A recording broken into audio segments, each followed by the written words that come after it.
Assalamualaikum dan salam sejahtera saya ucapkan kepada Ustazah Samiha Hanim dan rakan-rakan sekelas sekalian. Video ini merupakan kompilasi pembentangan oleh Kumpulan 3 yang ditugaskan kepada tajuk Kertas Kajian Faktor-Faktor Etika dan Peradaban dalam Masyarakat Pelbagai Etnik di Malaysia. Nama saya Nur Sufarina Hani binti Nur Hisham dan akan membentangkan pengenalan berkenaan kertas kerja ini.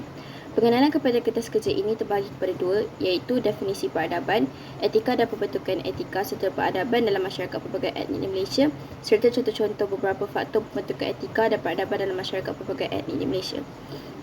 Saya akan mulakan dengan definisi peradaban etika dan pembentukan etika serta peradaban dalam masyarakat pelbagai etnik di Malaysia. Definisi peradaban dapat dilihat daripada pelbagai sudut, maksud yang berbeza sama ada melalui istilah ataupun pandangan umum dari beberapa pakar ilmiah maupun ahli sejarawan tersohor.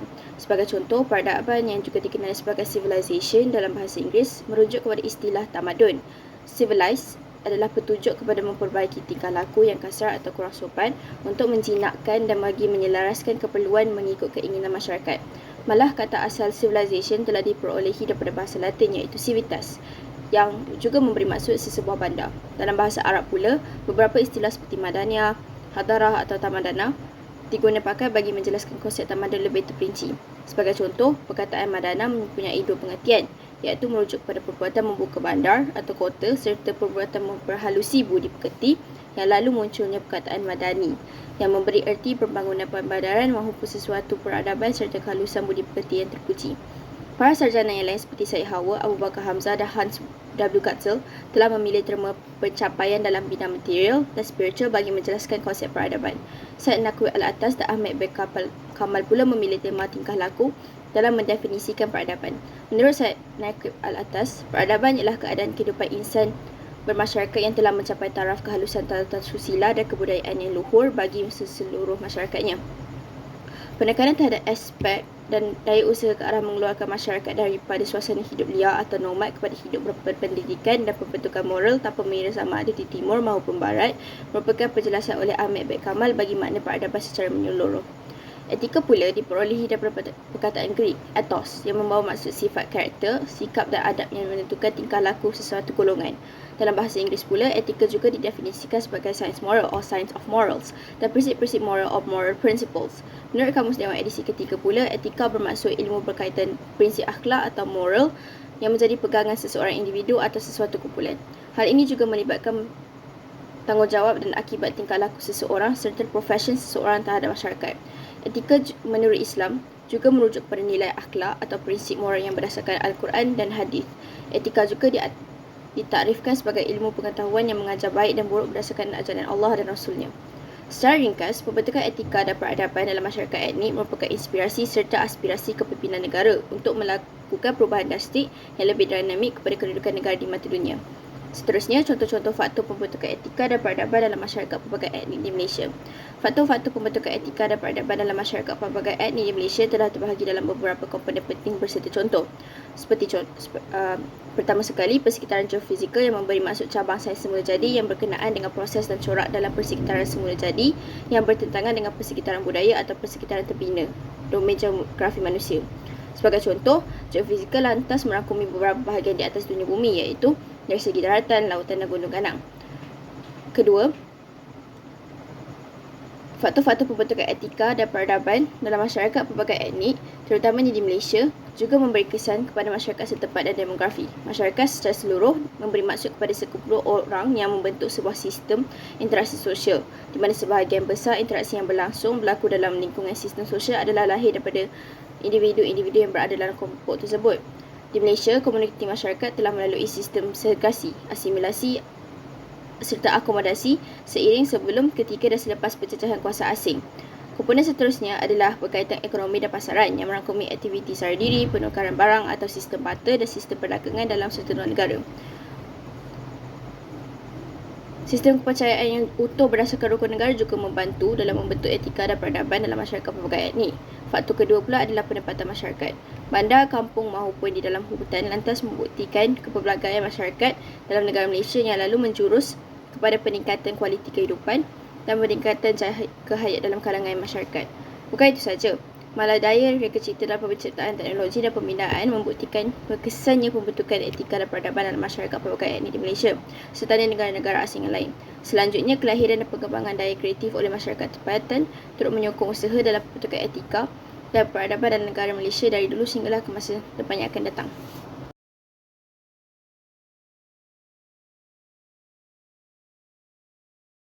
Seterusnya, kertas kajian ini menumpukan 3 objektif kajian yang khusus iaitu 1. Mengenal pasti faktor-faktor pembentukan etika dan peradaban dalam masyarakat pelbagai etnik di Malaysia. 2. Memahami konsep peradaban dalam sesebuah masyarakat yang terdiri daripada pelbagai etnik yang berbeza. Dan 3. Menghuraikan perbezaan antara faktor-faktor pembentukan etika dan peradaban dalam masyarakat pelbagai etnik di Malaysia berdasarkan teori kepercayaan Asia.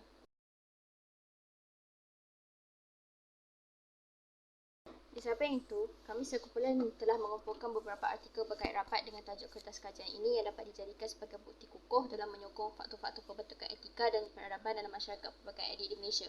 Apa yang dapat kami simpulkan, pembentukan etika dan peradaban terutamanya dalam masyarakat pelbagai etnik adalah penting dan seharusnya dipupuk bagi menanam sikap perpaduan antara komuniti yang berbeza, bangsa serta agama. Pembentukan etika dan peradaban yang konsisten dan menyeluruh secara langsung membantu membentuk sebuah generasi anak muda bersatu padu serta beradab tinggi serta di negara-negara luar. Berdasarkan kajian yang kami lakukan melalui Google Form, terdapat pelbagai komponen segi etika dan peradaban mengikut kefahaman masyarakat. Antaranya ialah moraliti dan toleransi, piawaian berasaskan betul atau salah seseorang dan falsafah dan pemikiran manusia. Soalan seterusnya yang kami ajukan ialah apakah kepentingan seseorang memahami etika secara menyeluruh? Terdapat pelbagai jawapan berbeza, antaranya adalah supaya maruah diri, bangsa dan agama terjaga, agar tidak menyinggung perasaan orang lain, untuk memupuk semangat patriotisme. Seseorang yang memahami etika secara menyeluruh akan mempunyai moral, bersikap positif dan beradab sopan serta berdisiplin dan membuat keputusan yang tepat dan moral dalam pelbagai situasi kehidupan. Kemudian kami juga mengajukan soalan sebab apakah perpaduan antara kaum dalam masyarakat harus ditekankan. Berdasarkan jawapan-jawapan yang kami dapat melalui Google Form yang telah dikongsi di beberapa platform untuk mengelakkan berlaku pergaduhan yang sukar diselesaikan supaya masyarakat di Malaysia boleh hidup dengan aman damai tanpa sebarang pergaduhan untuk membina sebuah negara yang maju. Perpaduan antara kaum dalam masyarakat penting untuk ditekankan agar kita dapat memelihara budaya warisan masyarakat yang terdahulu dan akhirnya membantu untuk memperkuatkan hubungan antara individu dan berkelompok. Selain itu, kami juga meminta mereka nyatakan maksud peradaban pada pandangan umum mengikut kefahaman mereka. Jawapan yang kami dapat adalah proses perkembangan diri masyarakat dari segi luaran dan dalaman. Mengikut kefahaman saya, maksudnya ialah berkelakuan baik dan sopan yang menunjukkan kehormatan kita kepada orang lain, penjagaan tingkah laku atau perbuatan yang bermoral dan juga interaksi manusia dalam masyarakat yang terhasil dari transformasi sosial dan kultural. Akhirnya, kami juga meminta agar mereka menjawab soalan adakah etika dan peradaban dalam masyarakat penting pada pandangan mereka. Majoriti menjawab amat penting kerana ia boleh membentuk norma dan nilai yang diperlukan dalam interaksi sosial. 449466. Saya akan menerangkan tentang objektif kajian yang kami dapati. Pertama sekali, pembentukan etika dan peradaban dalam masyarakat pelbagai etnik di Malaysia. Terdapat pelbagai faktor yang mendorong kepada pembentukan etika dan peradaban di Malaysia. Antara faktor tersebut adalah seperti sistem kepercayaan dan agama, di mana negara Malaysia adalah tempat penduduk berbilang kaum dan agama tinggal bersama. Ini bermakna terdapat Melayu, Cina, India dan kaum lain yang menganut agama Islam, Buddha, Kristian dan kepercayaan lain. Penting untuk kita berhati-hati dalam pergaulan supaya tidak akan berlaku perkara yang tak diingini. Sebagai contoh, peristiwa 13 Mei 1969 menandakan kemuncak ketegangan antara kaum di Malaysia. Walau bagaimanapun, ia akhirnya membawa kepada rasa perpaduan yang lebih kukuh di kalangan pelbagai kaum kerana mereka mengambil iktibar daripada peristiwa yang berlaku. Selain daripada itu, bahasa serumpun juga merupakan salah satu faktor kepada pembentukan etika dan peradaban dalam masyarakat pelbagai etnik di Malaysia. Salah satu peringkat awal dalam komunikasi ialah pembangunan bahasa dan sistem tulisan yang berkaitan. Komunikasi memainkan peranan yang penting dalam menyatukan kaum yang berbagai dan berlainan agama. Sebagai contoh, ketika sambutan Hari Raya Aidilfitri, Hari Kemerdekaan, Tahun Baru Cina dan Deepavali. Yang kedua, memahami konsep peradaban dalam sesebuah masyarakat yang terdiri daripada pelbagai etnik yang berbeza. Peradaban secara umumnya adalah sejumlah pencapaian dan pembangunan dalam segala pelakuan pemikiran dan kemajuan tinggi baik halus dan sopan ke arah pembentukan peribadi dan komuniti yang mempunyai personaliti, tata susila dan budi pekerti yang terpuji untuk membentuk sebuah masyarakat atau negara bangsa. Sebagai contoh, Kesultanan Melayu Melaka merupakan lambang pertemuan masyarakat pelbagai etnik di Asia Tenggara pada abad ke-15 dan ke-16 kerana Melaka ketika itu merupakan kerajaan perdagangan yang berpusat di Pelabuhan Melaka, iaitu pusat pelabuhan terbesar di Asia Tenggara ketika itu. Yang ketiga, menghuraikan perbezaan antara faktor-faktor pembentukan etika dan peradaban dalam masyarakat pelbagai etnik di Malaysia berdasarkan teori kepercayaan Asia. Faktor-faktor pembentukan etika dan peradaban dalam masyarakat etnik di Malaysia dibahagikan kepada beberapa kumpulan dan antaranya adalah seperti geofizikal, masyarakat dan demografi, ekonomi dan pasaran, dan falsafah dan pemikiran. Pertama sekali iaitu persekitaran geofizikal, merujuk kepada perkara yang membentuk sesuatu kawasan termasuk sejarah, budaya, tradisi, iklim, topografi, geologi dan sumber daya alam. Keadaan geofizikal yang berbeza memberi pengaruh kepada suatu etnik dan kaum termasuk budaya dan tradisi mereka. Kawasan Malaysia yang meliputi Semenanjung Malaysia, Sabah dan Sarawak memiliki karakteristik geografi dan fizik yang berbeza seperti pergunungan, dataran rendah dan perairan pantai. Secara keseluruhannya, persekitaran geofizikal yang berbeza di Malaysia dapat membentuk pelbagai etnik yang berbeza di Malaysia. Faktor yang seterusnya ialah masyarakat dan demografi. Masyarakat Malaysia merujuk kepada semua individu yang hidup dan bermukim di Malaysia dan mengamalkan budaya dan adat resam yang telah mereka ada. Terdapat 3 etnik utama di Malaysia iaitu Cina, Melayu, India dan serta kumpulan minoriti yang lain seperti orang asli dan etnik Borneo seperti Kadazan dan Iban. Kesemua kumpulan tersebut mempunyai peranan yang penting dalam membentuk identiti dan budaya Malaysia sebagai sebuah negara yang berbelang kaum dan berbagai agama. Akhir sekali ialah ekonomi dan pasaran. Pada era kolonial, masyarakat Melayu mengamalkan kegiatan ekonomi sara diri iaitu kegiatan ekonomi masyarakat paling asas dan hanya cukup untuk menampung keperluan diri dan negara. Dasar ekonomi baru DEB telah diperkenalkan oleh Tun Abdul Razak pada tahun 1970 hingga 1990. DEB berpegang kukuh pada prinsip bahawa ketidakseimbangan ekonomi perlu diperbaiki untuk mengelakkan konflik dan ketegangan antara etnik, malah mengukuhkan perpaduan dalam kalangan masyarakat Malaysia. DEB juga dilaksanakan untuk meningkatkan taraf hidup dan membina keadilan sosial dalam kalangan rakyat Malaysia. Secara keseluruhannya, DEB bertujuan untuk memperkasakan ekonomi bumi putera dan mengekang jurang ekonomi antara etnik Melayu dan etnik lain di Malaysia. Juga untuk mentaraf baikkan ekonomi hidup kaum Malaysia.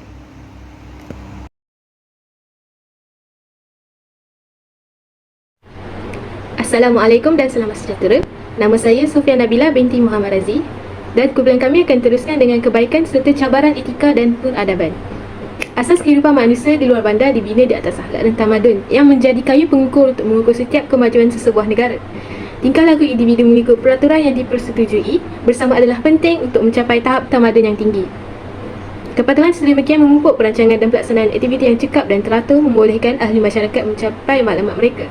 Adalah penting untuk menerapkan kepentingan moral dan tamadun dalam masyarakat kerana ia penting untuk tingkah laku dan adat yang baik yang membawa kepada kejayaan sosial. Etika menawarkan kedua-dua kelebihan dan kelemahan. Kebaikan etika dan peradaban yang pertama ialah sistem organisasi dan institusi sosial yang teratur. Istilah sistem organisasi berkaitan dengan susunan berstruktur dalam kumpulan atau berorganisasi. Sejarah sistem organisasi mendedahkan bahawa masyarakat mempunyai peranan dan kewajipan yang berbeza sama ada mereka berada dalam kedudukan superior atau subordinat. Institusi sosial pula merujuk kepada organisasi yang ditubuhkan dalam masyarakat dan kewujudannya menunjukkan kemajuan dan pembangunan.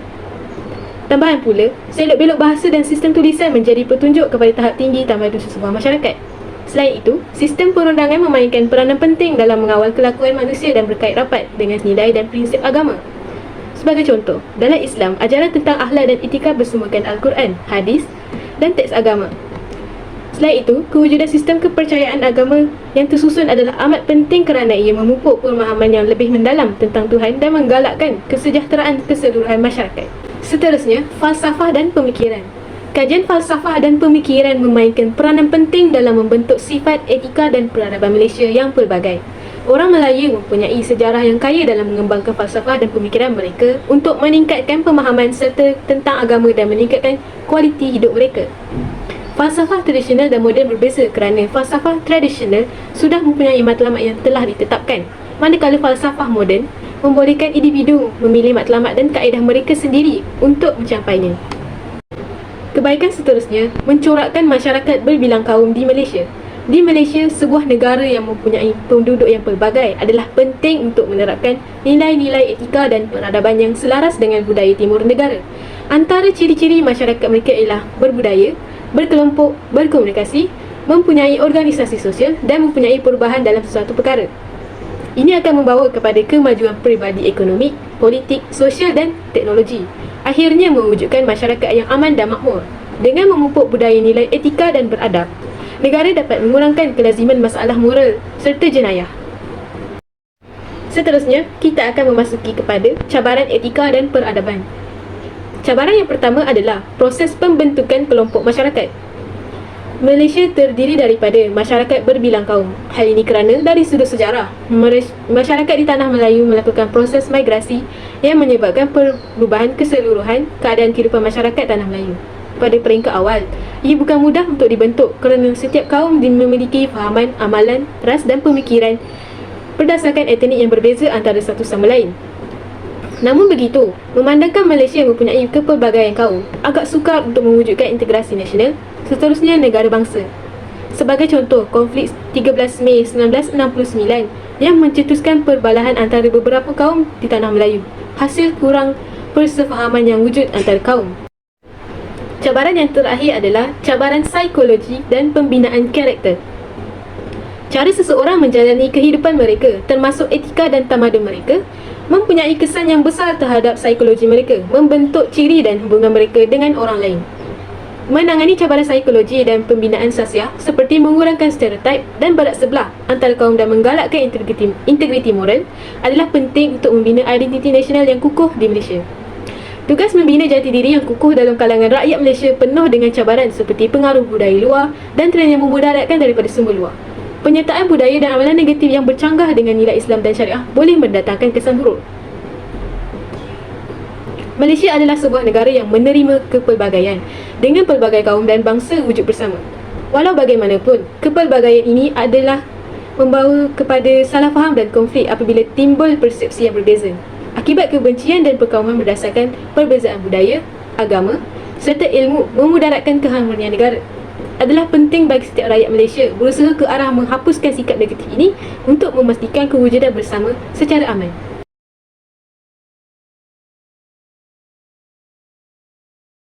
Sudah terang lagi bersuluh, rakyat Malaysia haruslah bekerjasama supaya dapat merealisasikan objektif yang dinyatakan, iaitu pembentukan etika dan peradaban dalam masyarakat berbagai etnik di Malaysia dalam usaha membimbing generasi yang akan datang. Hal ini demikian kerana negara kita merupakan sebuah negara yang terkenal dengan masyarakat yang berbilang bangsa, kaum dan keturunan. Justeru, setiap individu memainkan peranan yang penting supaya seluruh masyarakat boleh hidup dalam keadaan yang sejahtera, aman dan damai. Tambahan pula, sejarah gelap yang pernah berlaku iaitu peristiwa 13 Mei. Pada tanggal 13 Mei 1969, terjatuh satu detik hitam dalam lipatan sejarah negara. Pertelingkahan kaum yang telah berlaku mengakibatkan negara kehilangan banyak nyawa dan kerugian harta benda. Faktor-faktor yang mendukung dalam membentuk etika dan peradaban masyarakat pelbagai etnik di Malaysia seharusnya dititik beratkan dan diperbaiki dari masa ke semasa mengikut acuan yang bersesuaian. Hal yang demikian termasuk kerajaan dalam negara sendiri untuk memikirkan cara dan memberi penegasan terhadap perkara-perkara yang patut dipatuhi dan dihayati oleh setiap individu di Malaysia.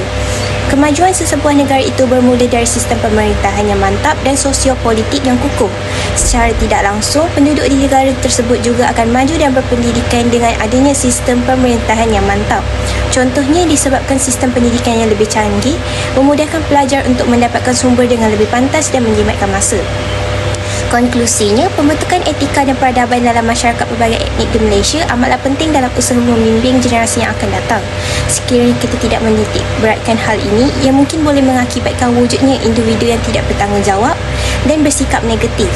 Perbezaan etika dan kaum tidak seharusnya menjadi halangan dalam mewujudkan generasi yang bersepadu dan harmoni. Maka dengan itu, semua orang haruslah menjaga etika, adab dan tingkah laku supaya kita dapat berjaya mendidik setiap individu, terutamanya generasi muda yang lemah dan mudah terpengaruh dengan perkembangan semasa. Tuntasnya, semua orang hendaklah menjaga akhlak tidak usia jantina dan bangsa demi memiliki kepribadian yang mantap tanpa mengira perbezaan kaum, agama dan bangsa.